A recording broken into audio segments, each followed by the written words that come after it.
আপনি কি বা আপনার পরিবারের কেউ হঠাৎ অসুস্থতার মধ্যে পড়ে গেছে, ডাক্তার, হেকিম, বৈদ্য, কবিরাজ দেখিয়েও কোনো কাজ হচ্ছে না, আপনি অনেক তান্ত্রিক কবিরাজের কাছে গিয়েছেন, সকলেই বলে দিচ্ছে এটা কালা জাদু, কিন্তু সেই কালা জাদু থেকে আপনি কোনো ক্রমেই নিষ্কৃতি পাচ্ছেন না, অর্থাৎ কালা জাদুর বেড়াজাল থেকে আপনি কোনো মতেই রেহাই পাচ্ছেন না। এহেন অবস্থায় মুহূর্তের মধ্যেই, কিছুক্ষণের মধ্যেই সেই কালা জাদু থেকে আপনি নিষ্কৃতি পেয়ে যাবেন। সেই রকমই ছোট্ট একটা উপায় আজ আপনাদেরকে এই ভিডিওটির মধ্য দিয়ে আমি শিখিয়ে দিতে চলেছি। এই কাজটি করে নিলেই আপনার শরীর থেকে চিরতরের জন্য নষ্ট হয়ে যাবে আপনার শরীরে থাকা ওই কালা জাদুর আসর বা তাসিরটি। চলুন আপনাদেরকে আমি শিখিয়ে দিচ্ছি সেটা কোন কাজ।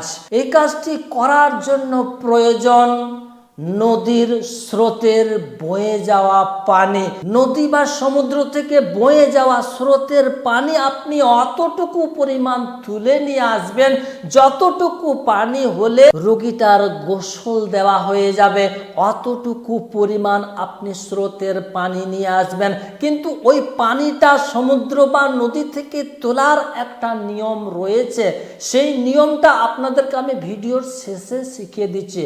কিন্তু এই পানিটা নিয়ে আপনি কি করবেন সেটাকে ভালোভাবে বুঝে নেন।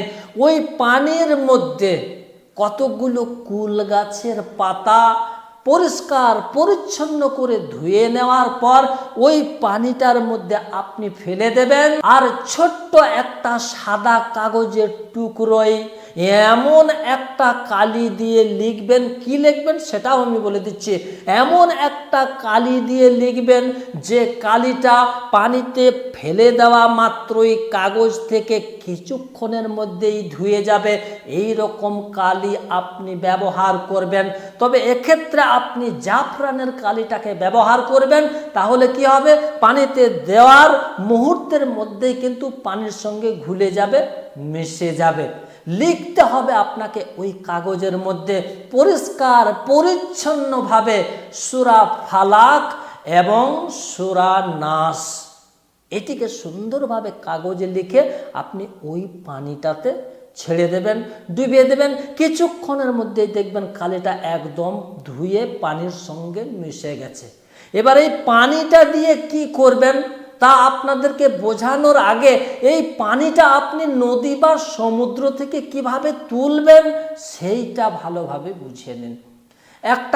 ছোট একটা পাত্র নিয়ে যাবেন, একটা মগ নিয়ে যাবেন। আপনি যখন বয়ে যাওয়া সমুদ্র বা নদী থেকে পানিটা তুলবেন তখন 3 রকমভাবে আপনাকে পানিটা তুলতে হবে। নাম্বার 1, প্রথমে আপনি ছোট্ট একটা মগ দিয়ে 3 মগ পানি আপনি যে বড় পাত্রটা নিয়ে গেছেন ওই পাত্রের মধ্যে ভরে নেবেন। তারপর আপনি পরপর 6 বার তুলবেন, ওই বড় পাত্রের মধ্যে আপনি ভরে নেবেন। 6 বার হয়ে গেলে গুনে গুনে শেষে আবারও আপনি 9 বার ভরবেন। তাহলে বোঝা গেল প্রথমে আপনি 1, 2, 3 করে গণনা করে 3 বার ভরবেন বড় পাত্রটিতে আপনি পানিটা। এরপর আবারও 1, 2, 3, 4, 5, 6 এইভাবে গণনা করে 6 মগ ভরবেন। তারপর আপনি আবারও 1, 2, 3, 4, 5, 6, 7, 8, 9 এইভাবে 9 বার গণনা করে পানিটা আপনি বড় পাত্রে ভরে নেবেন। এবার 3 বার আর 6 বার আর 9 বার ভরার পরে পানিটা দেখলেন আপনার বড় পাত্রটি পূর্ণ হলো না, তখন আপনি আরও একটু পানি ভরে নেবেন। কিন্তু আপনাকে গণনা করে 3 বার, 6 বার এবং 9 বার কিন্তু আগেই ভরে নিতে হবে।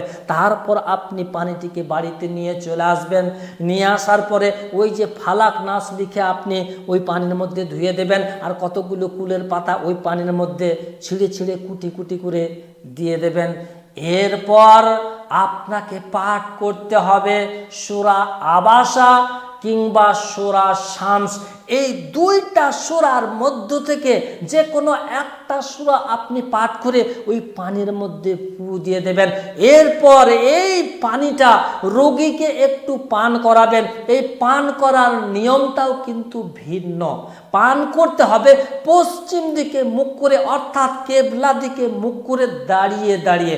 প্রথমবারে 3 চুমুক পানি পান করে নেবে, দ্বিতীয়বারে 6 চুমুক পানি পান করবে, তৃতীয়বারে 9 চুমুক পানি পান করবে। পান করে নেওয়ার পরে অবশিষ্ট পানিটা দিয়ে রোগীটাকে আপনি গোসল দিয়ে দেবেন। কিন্তু মনে রাখবেন, এই গোসলের পানিটা যেন নোংরা ড্রেন বা শৌচ চেম্বারের মধ্যে গুড়িয়ে না চলে যায়। এটি আপনি ভালোভাবে খেয়াল রাখবেন, না হলে কিন্তু গুনাহ হয়ে যাবে। কারণ এটার মধ্যে আপনি কোরআন পড়ে ফু দিয়েছেন, ফালাক নাস লিখে কালির মধ্যে সেই কালিটা আপনি ধুয়েছেন। এই জন্যই পানিটা যেন ড্রেনে বা শৌচ চেম্বারের মধ্যে না চলে যায়। এইভাবে আপনি এই নিয়মে রোগীটাকে আপনি মাত্র একটা দিন গোসল করিয়ে দিন।